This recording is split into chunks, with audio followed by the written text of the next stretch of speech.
अब देखो मैं आपको बताता हूं कि ये देवताओं के शरीर से एक रोशनी निकलती है। क्या निकलती है? रोशनी। आपने कैलेंडर में देखा होगा मेरी बच्चियों के कृष्ण के पीछे रोशनी दिखाया, देवी के पीछे रोशनी दिखाया। आपने कैलेंडर में देखा? जी भगवान। अब कोई भी चीज निकल रही है तो खत्म होगी कि वैसे ही रहेगी? आज बहुत गूढ़ बात समझ लो, ये बहुत काम आएगी आपको। ये आपके वो रोज के घर के विधान को सुधार देगा, इसलिए ये जरूरी है। ये अच्छे से सुनो।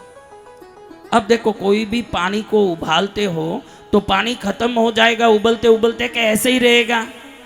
खत्म हो जाएगा। तो ये देवताओं के शरीर से जो रोशनी निकल रही है तो खत्म होगा कि ऐसे ही रहेगा? तो ये जो रोशनी खत्म होती है उसी को देव आयु की समाप्ति कहते हैं। देवता को भी अपनी आयु पूरी करनी पड़ती है। कितने वे ब्रह्मा हुए, आपने देखा ना कि कितने ब्रह्मा होते हैं। हर चतुर्युग में ब्रह्मा होते हैं कि नहीं? जी भगवान। तो पहले वाले ब्रह्मा कहाँ गए? उनकी शरीर की रोशनी खत्म होना ही उनका एक्सपायरी डेट है, वो खत्म हो गए, दूसरे आ गए। समझ रहे हो ये बात? अब समझो हमारी गाड़ी में पेट्रोल खत्म हो रही है, आप क्या करोगे? पेट्रोल भरेंगे। यानी पेट्रोल खत्म हो गई इसलिए गाड़ी को बेच दोगे? नहीं, तो क्या करोगे? पेट्रोल भरेंगे वापस। पेट्रोल भरोगे। तो हमारे ऋषि मुनियों ने सोचा कि हमारी जो स्थूल शरीर है मनुष्य की, ये हड्डी से बनी है, ऊपर मांस भरा है, उसके ऊपर चमड़े से ढका है। स्थूल होने से स्थूल भोजन करते हैं तो हमारी गाड़ी चलती है। हमको भूख लगती है, खाते हैं, गाड़ी चलती है कि नहीं? तो सूक्ष्म रूपी देवताओं के न हड्डी है, न मांस है, न चमड़ा है, वो सूक्ष्म रूप है।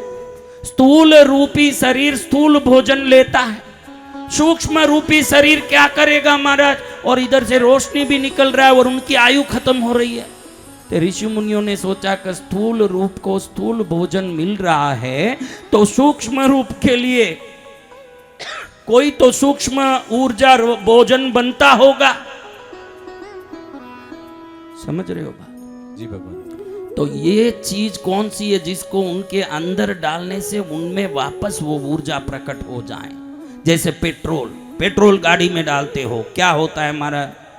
वापस गाड़ी चलती है। भोजन पेट में डालते हो, क्या होता है हमारा? क्या होता है? शरीर चलता है। शरीर चलता है। तो ये देवों को खाली क्यों मरना पड़ रहा है? उनका शरीर खत्म होता है। फर्क इतना ही है कि हम 100 साल में मरते हैं, वो 100 युग में, 10,000 वर्ष में, लाख वर्ष में मरते होंगे, लेकिन उनका भी शरीर तो छोड़ के दूसरी जगह जाना ही पड़ता है। तो ऋषि मुनियों ने बहुत खोज की कि ये कर दूं, वो कर दूं, ये कर दूं, कैसे भी सोचूं कि इनको कुछ शक्ति मिल जाए।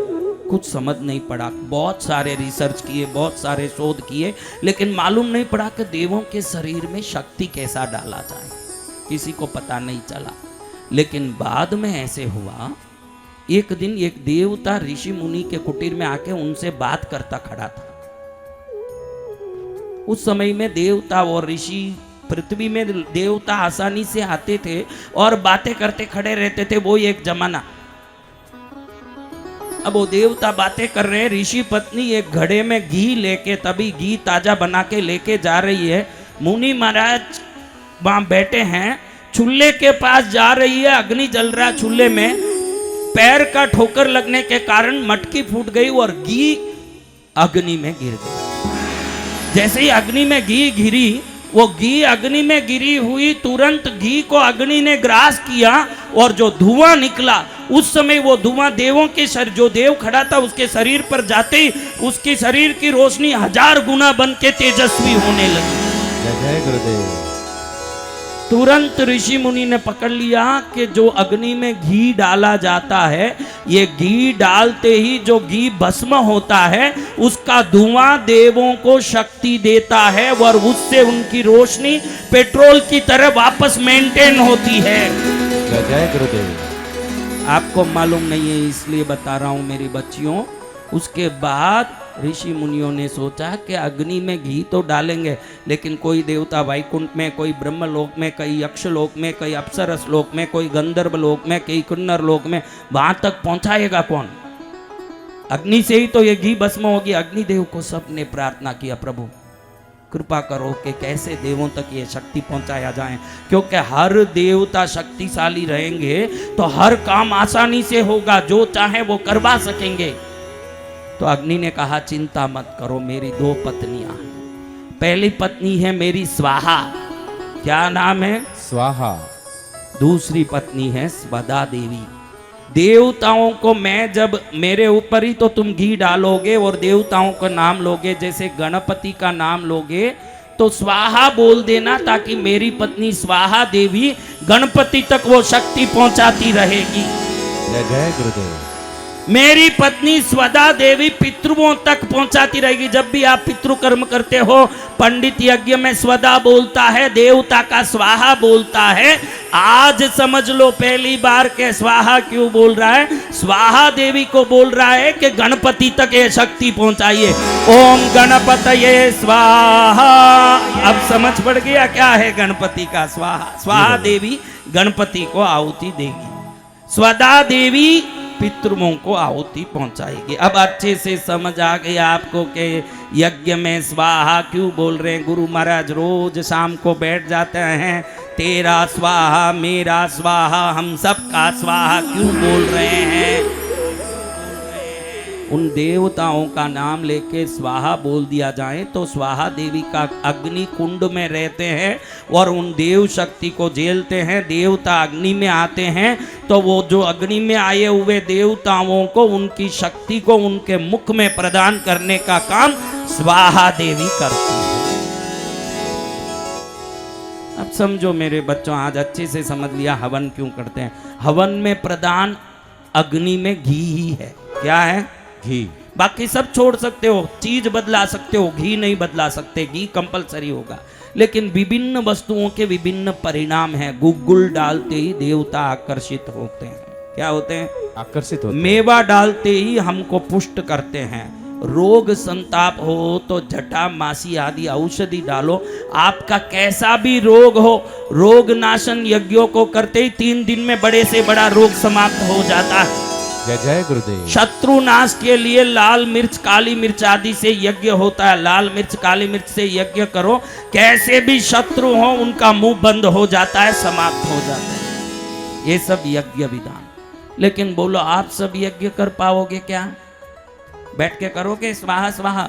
आपके लिए हमारे प्राचीन धर्मशास्त्र ने दीपक की विधि की। अब दीपक एक यज्ञ ही है। यज्ञ में देखो अग्नि नीचे है, घी ऊपर से डाल रहे हैं। दीपक में घी नीचे है, ऊपर से अग्नि लगी। वो ऊपर हो तो क्या, नीचे हो तो क्या, काम एक ही है कि अग्नि के संबंध से घी को खाली करना। वो दीपक जो घर घर में जितने लोग हवन नहीं कर सकते गृहस्थ लोग, इसलिए उनको दीपक की विधि दी। अग्नि में घी डाल के स्वाहा बोलते हैं। समझा ना आपने? इधर क्या है हवन कुंड में? नीचे क्या है? नीचे अग्नि। ऊपर क्या डालते हैं? घी। और दीपक में क्या है? और ऊपर क्या जला देते हैं? अग्नि। इसमें भी धीरे धीरे घी खाली हो जाती है ना, दीपक में भी धीरे धीरे घी खाली हो जाता है। तो इसमें सामने जो फोटो रखी हुई है उस दीपक के सामने है। आपके घर में फोटोओं के सामने दिया जलाते हो कि दीवार के सामने रख देते हो? फोटो के समक्ष। तो जिसका फोटो सामने है उन तक उस शक्ति को पहुंचाने का काम स्वाहा देवी करती है घर में। समझ रहे हो आप? लेकिन अब इतना दिया जलाया, कभी आपके घर में कोई देवी आई क्या? नहीं। छेद वाली मटकी में पानी भरोगे तो गलती आपकी है कि पानी की है? पानी टिका नहीं, निकल रहा है। गलती किसकी है? हमारी है। वैसे ही दीपक जलाने का विवेक नहीं होने के कारण इन महिलाओं ने, उनके बाप दादा ने, उनके दादा परदादा ने दिए जलाए। आज तक हजारों लीटर घी थोड़ा थोड़ा करके गिनो तो भी खत्म हो गया कि 100 वर्षों में। लेकिन आज तक कोई देवी कुल देवी आके ये नहीं बोल रही है कि मैं खुश हूँ भाई, तुझे मेरा आशीर्वाद। जरूर भूतनियां सपने में आए, ये अलग बात। देवता तो कोई आते दिखे नहीं। इन देवियों को मैं देखता हूँ कि रात में यूं बाल खुला छोड़ के एक डाकन आ रही है सामने। हाँ, कोई देवी आई बहनों कि भूतनिया आ रही है? खुद ही मान रही है, हाँ भूतनिया ही आ रही। काम ही भूतनिया जैसी करोगी तो भूतनिया ही आने वाली है तुम्हारी। ये क्या साउंड दिया रे बेटा? ये बहुत छोटा साउंड है इन सब के भूतनियों का। ये तो साधारण बहनें रोज घर में 100 बार ऐसे साउंड करती रहती। अब मेरी बच्चियों देखो, ये जो लाइट जल रहा है इसमें वायर जा रहा है। ये वायर कितने वायर होते हैं बच्चियों? बताओ, तुम होशियार हो मेरी बच्चियों। कितना वायर? 2 वायर। एक वायर डालेंगे तो ऊर्जा का नियम है, सकारात्मक तरंग और नकारात्मक तरंग दोनों मिलने के बाद विद्युत बनता है। पॉजिटिव नेगेटिव वायर जिसको हम कहते हैं। जी भगवान। अब आप बोलो, आपके घर में आप बत्ती कितनी डालती हो दिए में? मेरी कहानी सुन के जो वो नहीं, इधर गांव वालियों को पूछता हूं कि आप बत्ती कितनी डालती हो दिए में? कौन कौन एक एक डाल रहे हैं वो सब हाथ ऊंचा करो। शर्म नहीं खाना गुरुदेव के सामने। देखो पूरा ये संसार, जब एक वायर से करंट नहीं जलेगा तो आप एक बत्ती डालोगे तो और भी 1000 साल डालते रहना, कोई देवी आपके घर की तरफ भी भटकने वाली नहीं है, क्योंकि उससे देवताओं को आकर्षित करने की शक्ति नहीं आती। 2 रुई की बत्ती या 2 ये मोली जिसको बोलते हैं, कलाई में बांधते हैं, उसको क्या बोलते हो आप लोग? कलावा।